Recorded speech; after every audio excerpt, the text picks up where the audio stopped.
morning, everyone. This week we are going to start a new group of sermons that will deal on a very shaky foundation upon which the atheists have based their total philosophy.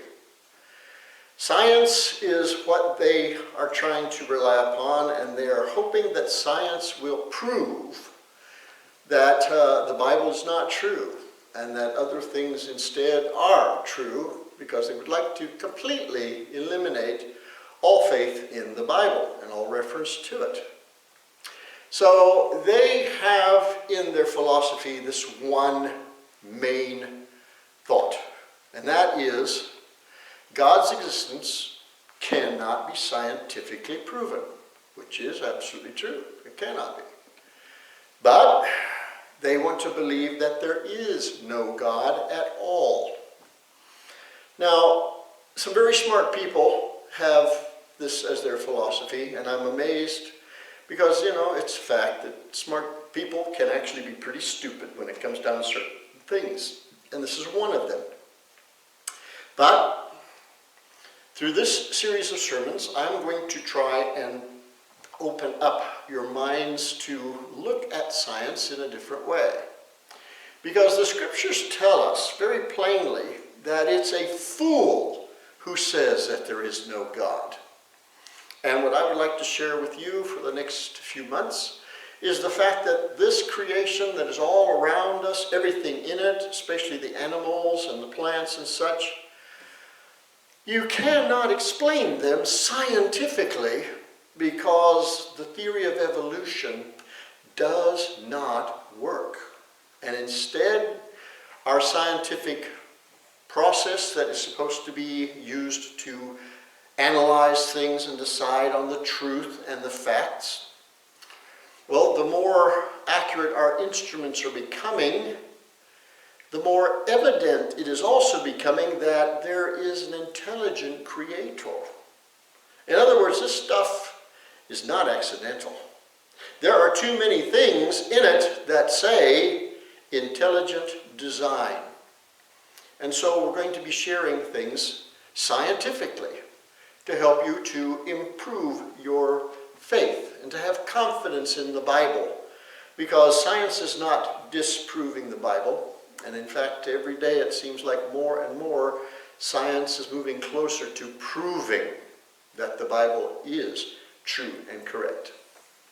So this morning, to start off, we want to define a few things, okay? Now, the first thing that I want to do is to define the word science. Now, my high school had a logo that we used to wear on our blazer jackets, and it was Ipsa Scientia Potestas Est. Literally, that means knowledge itself is power.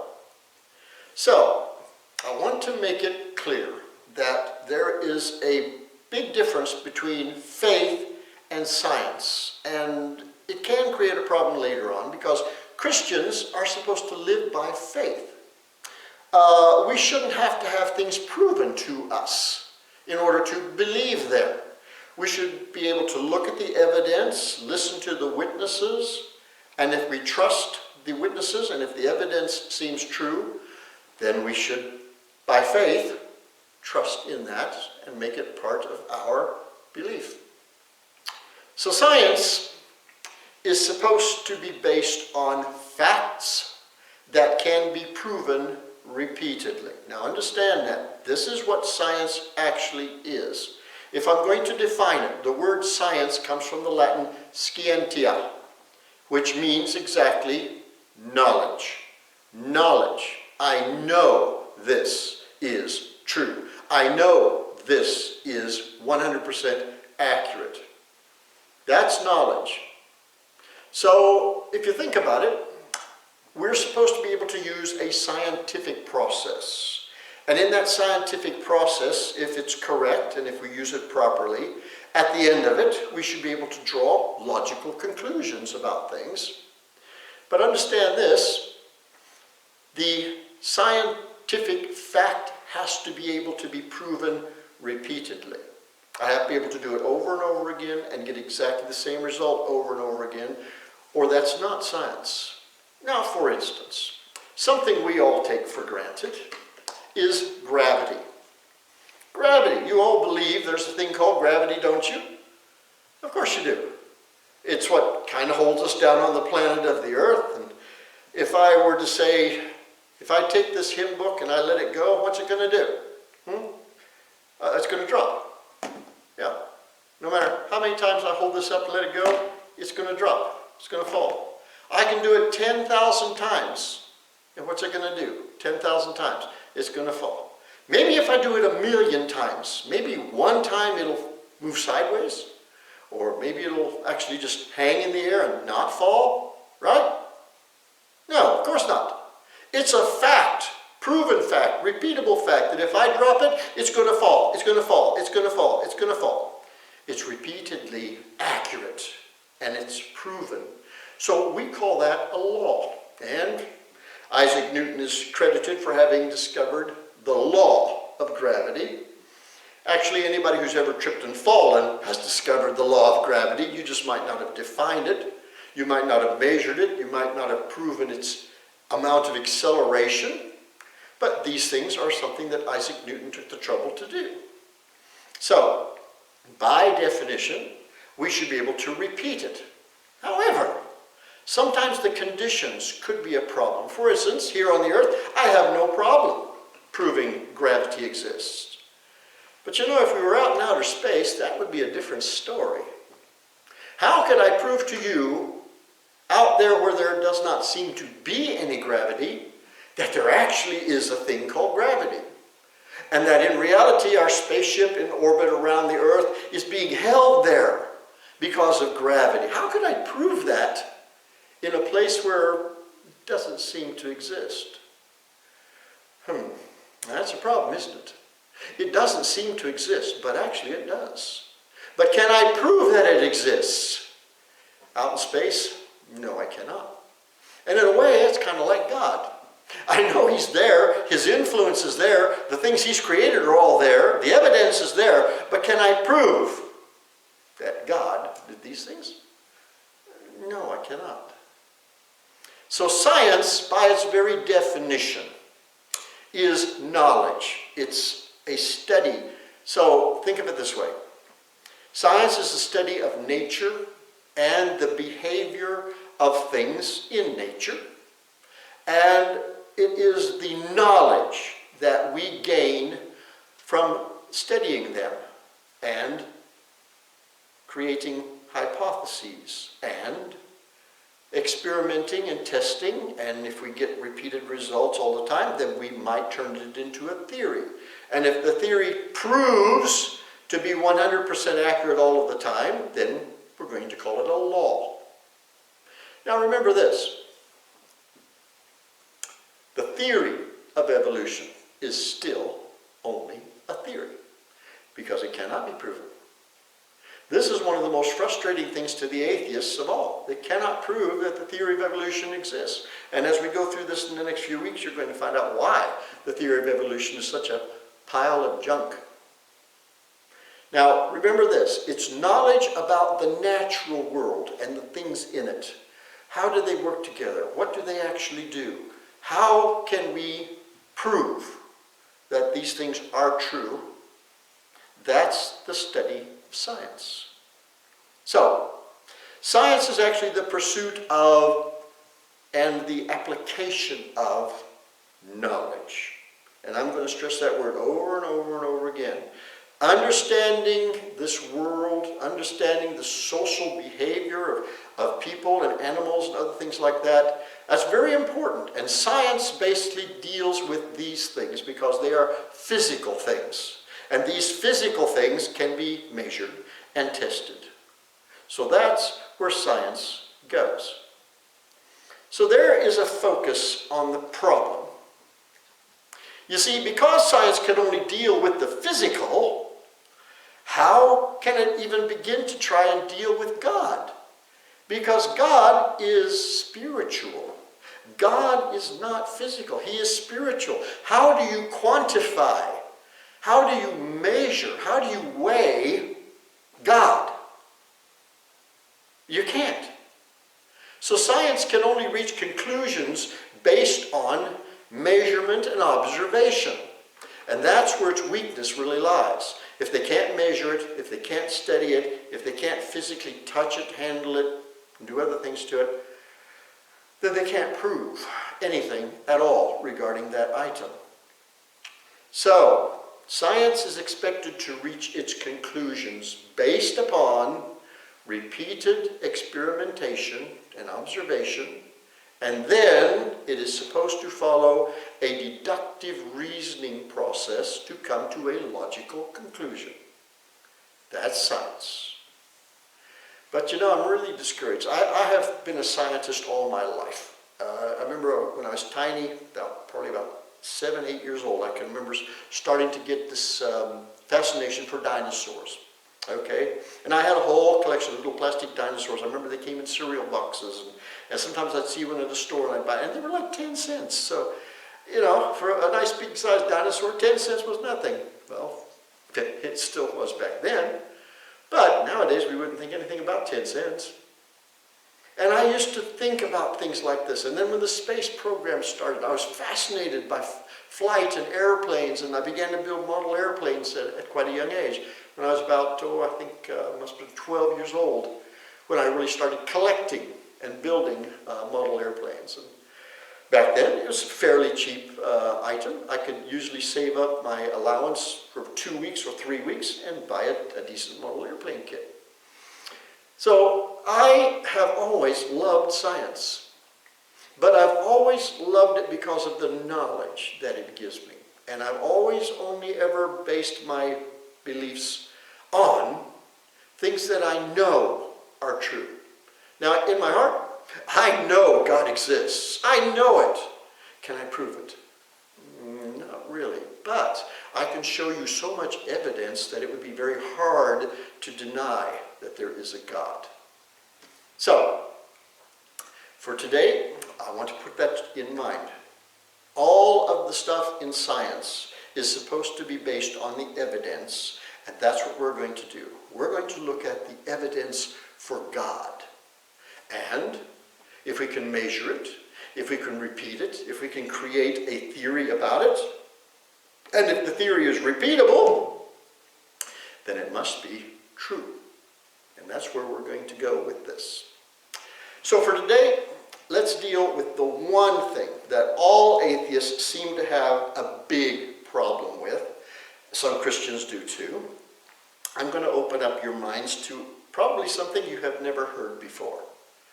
But it's perfectly true when you look at the scriptures and the words that create the scriptures and where they come from. Then suddenly you might have your eyes open to a fact that you had never thought of before.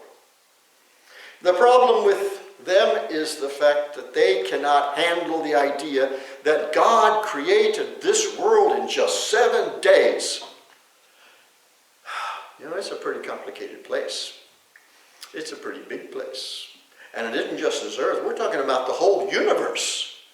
Yeah, the stars and the other planets in our solar system, and they can't handle it. They cannot accept the fact that this could have been created in 7 days. Now, I myself tend to have a problem with that too. 7 24-hour periods?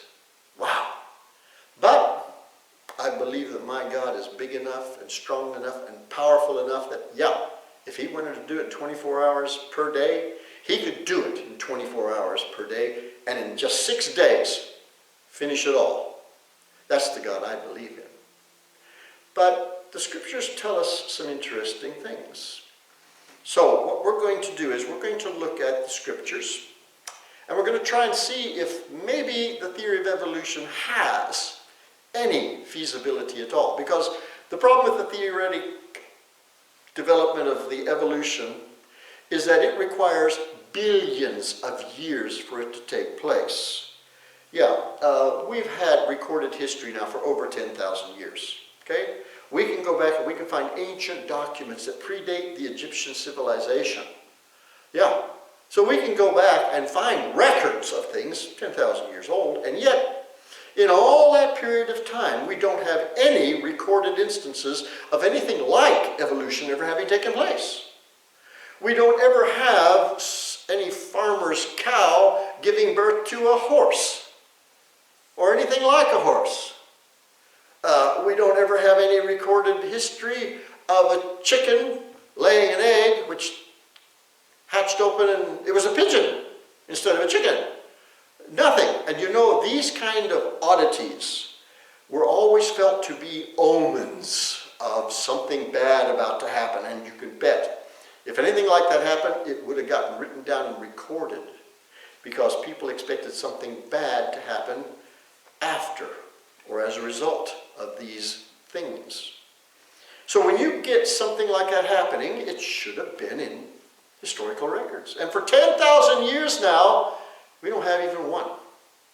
Not even one item that shows one animal gave birth to a different kind of animal.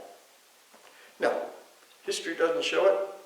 And when you look at it, evolution is going to show you, actually, this doesn't happen. Science is actually proving that evolution cannot happen like Darwin thought it could. So, today we're going to move into this idea of billions of years. Well, how long did it take God to actually create the heavens and the earth? And today I'm going to use a different source for my scriptures. Normally I use either today's English version or New International Version. But today I'm using the Orthodox Jewish Bible. Because the Orthodox Jewish Bible is based upon the Hebrew, not the Greek translation of the Hebrew texts, but the original Hebrew. And when we go back to the original language, some very interesting things turn out and pop up, and maybe will change your mind about how God actually did the things he did. So, Genesis, right from the beginning is where we're going to start. Genesis 1, chapter 1. In the beginning, God, the Hebrew word is Elohim, created, the word here is Hashemayim, the heavens, Himmel, and the earth, Haaretz. And the earth was without form and void, Tohu Vavohu. And darkness, Choshech, was upon the face of the deep. And the Spirit of God, Raush, Elohim, was hovering upon the face of the waters. Now, what is a void? You know, it's interesting. Science, with their telescopes peering out into outer space, there's always something out there. Always something out there, except in this one particular spot that they actually call the void. There is one place that when they look at it, they cannot find anything. No matter how powerful the telescope is, no matter how deep into that area they look, it appears that there's absolutely nothing there. That's a void. Nothing is there. That's what it says was at the beginning. That it was just without form, there was nothing there. It was a void. So, the ultimate emptiness. Nothing. Can you imagine that? I have a hard time imagining that because I'm so surrounded by so many things that it's hard to imagine there being nothing. Verse 3. And God, Elohim, said, "Let there be light," and there was light, Tehillim. Now, the Big Bang Theory, I've often thought about that. And when God said, "Let there be light," well, the very creation of matter, which is what our whole universe is dependent upon, matter, when it began, it might have begun with a massive, big, huge bang. So in a way, I kind of agree with the theory that the universe started with this, because that's what God said. Let there be light, and there was light. So, God, Elohim, saw the light, was good, tov. And God, Elohim, divided the light, or, from the darkness, choshech. Now, that is an interesting fact. He divided the darkness from the light. What is darkness? Well, pretty simply stated, darkness is just the absence of light. There can be an item there, but if there's no light shining on it and reflecting off of it, we would never know that because it's in the dark. So where we have light, we cannot have darkness. The light dispels the darkness. It drives it out. You come into a dark room, you can't see a thing, but you turn on the light, and of course you see everything because the light made the darkness go away. You see, darkness really isn't anything at all. It's not there. You follow me? Darkness is not actually there. It's nothing. You can't measure it. No. You can't weigh it. You can't feel it. But you turn on the light, and sure enough, the darkness is gone. So that's pretty simple. Darkness is the absence of light. They cannot occupy the same place at the same time. That's absolutely impossible. Verse 5. And God, Elohim, called the light day, yom, and the darkness he called night, la'elah, and the evening, erev, and the morning, boker, were day 1. Yom Echad, the first day. Now, there's always been something about that scripture that has bothered me since I was young. And I never could put my finger on it about what it was about that scripture that bothered me. Something about it, just something's wrong. You know, you ever have that feeling? You can't figure out what it is, but something just isn't quite right. Something just doesn't quite make sense. Well, a few years ago, I was fortunate enough that I came across something and it was revealed to me what the problem was. And I'm going to share that with you. But I want you to kind of go with me on a little bit of a Sherlock Holmes thing, all right? And we're going to look at this, we're going to look at that, and we're going to eliminate certain things, and eventually we're going to come to a logical conclusion. I hope. So, follow along with me here. Most of us have or have had a paying job. Most of us know what a work day is. In the fall and the winter time, especially, we go to work in the morning and it's light. And when we finish work in the late afternoon or evening, it's dark. So we go to work in the morning and we come home in the evening. But when I was working at the prison for 2 years, I worked the night shift. In other words, I went to work in the evening and I finished work in the morning. I went in the evening and I finished in the morning. Anybody getting a hint about what I might be trying to get at here? Okay, here's another clue. Atheists often make a point of the fact that there could not be an evening or a morning without the sun, which according to the Bible was not created until day 4. So how can you have a sunrise and a sunset unless there's a sun? How can you have a morning, how can you have an evening unless you have a sun? So they argue from that point of view, and in a way, it's kind of logical, isn't it? But this is a really valid clue, and think about it for a few seconds. Are you getting there yet? Are you beginning to see what the problem might be with that passage of Scripture? Well, actually, the problem is with translating a very ancient language into a more modern one. You know, even in English, we have words that have changed meaning over the years, and they don't mean the same thing that they meant just a couple of 100 years ago. Things have changed, yeah. I know when I used to read King James Bible and things like that, every once in a while I'd come across a word and, what is a diver doing in this passage of Scripture? When did we have divers in ancient time? You know? Yeah. Well, that's one of the words. It was actually diverse with an E on the end, but back in the old days it didn't have an E at the end and it was pronounced divers. Divers. So you can hear the word, and nowadays if I said that word you wouldn't think of diverse, would you? You'd get the wrong meaning out of it. Well, ancient Hebrew is very much like this. You have to understand that this whole language was very old and very simplistic. They call it a root language, and we're going to deal with that in a little bit.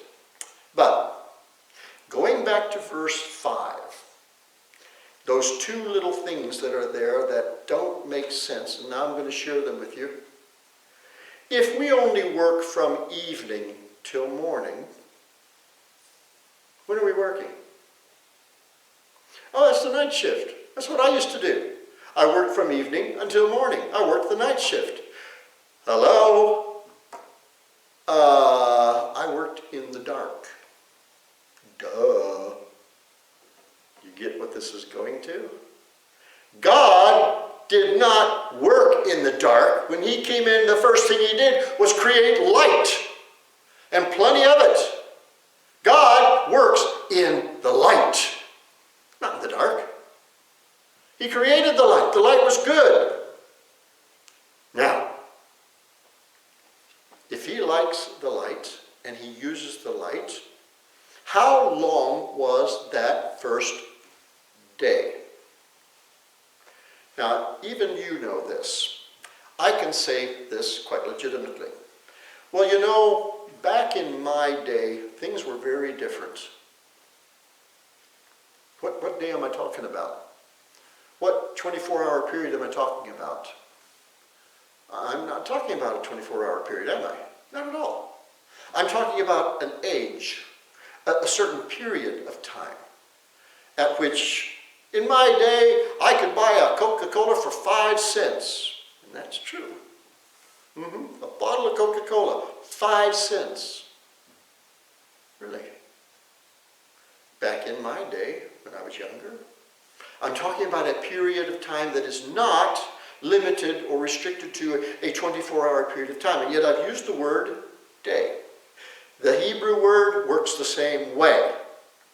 They could be referring to a 24-hour period of time, sunrise, sunset, and another sunrise. They could be, or they could be talking about in the day of the Romans, in the day when the Greeks ruled, in the day when, you get it. It's an age, a period of time, not a single 24-hour day. So that's the first thing. Secondly, we have to look at when Moses wrote these first books of the Bible. Because Hebrew was very basic, and you know, it didn't even have vowels. It was purely consonants only. Not even the vowels were written in. That came quite a bit later, several hundred years after, I guess the Israelites went back to the land of promise. It was only added in somewhere in that area. So you might have 3 letters, but depending on what vowels you're going to say with those letters, you can get a whole bunch of very different words using exactly the same consonants. So, what can we do? For instance, let's just use 2 letters, C and T. Okay? How many words can I make from the letters C and T? Well, C-O-T, cot. C-A-T, cat. C-U-T, cut. And C-U-T, and then put an E at the end of it, cute. Just using the same 2 consonants, I created 4 words real quickly. Which one fits? Now, the only way you're going to know which one fits is by what we call context, the other words that seem to be joining with it. Am I talking about a cut? Am I talking about a cat? Am I talking about a cot? Which one? Content will decide that for me. So,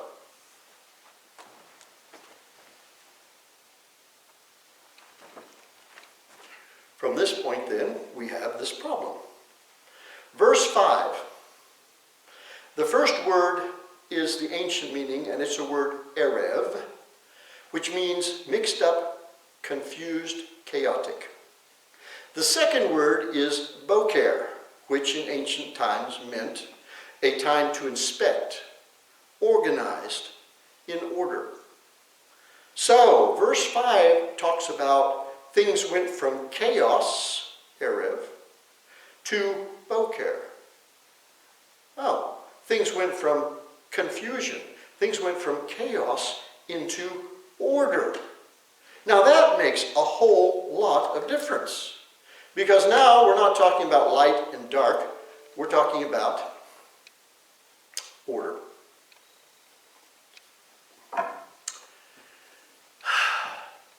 Crap. I need at least another half an hour, and yeah, my battery ran out. I'm going to have to do this next week. I guess just going to have to pick up from next week. Oh well, sorry about that. We can finish without it just to have it done, and I think we will. So, from chaos to order was the first day, the first period of time, the first age. In other words, God took his time doing whatever he was going to do. You see, before there was a sun or a moon, there was actually no way of measuring time. Now, the sundial was one of the very first inventions to measure the passage of time. And a sundial actually is pretty accurate. Now, unfortunately, you have a problem if you've got a sundial trying to go from daylight savings time back to standard time and vice versa. Yeah, because unless you have a sundial that can be cranked, a few degrees to one side, it can be done. But most sundials are permanently mounted, and that's not going to work. So what God did was whatever he wanted to do, however long it took him to do it. But he did it until it was just right. You see, that's the thing about God.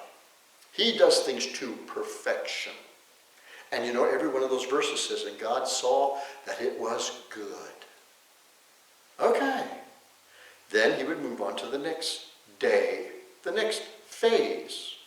So when we look at the events surrounding the death of Jesus, you might be tempted to think that those events were kind of chaotic, that they were sporadic, that they were kind of mixed up, they were very confused, and in a way, it does kind of look that way. The things about what God did are kind of confusing to some people. But what he did was quite simple, quite beautiful, quite wonderful. Because God does things in order and in his own time. Our God is not a God of chaos. He is a God of order. Our God doesn't let things happen willy-nilly and haphazard. He plans, and his plans always work beautifully and to perfection. You see, the death of Jesus was expertly timed. It was done at just the right time, at just the right place, so that it would be done in exactly the right way. Jesus had to die on a cross, which meant it would have to be done during the period of time when the Romans were in power, and this was their method of execution.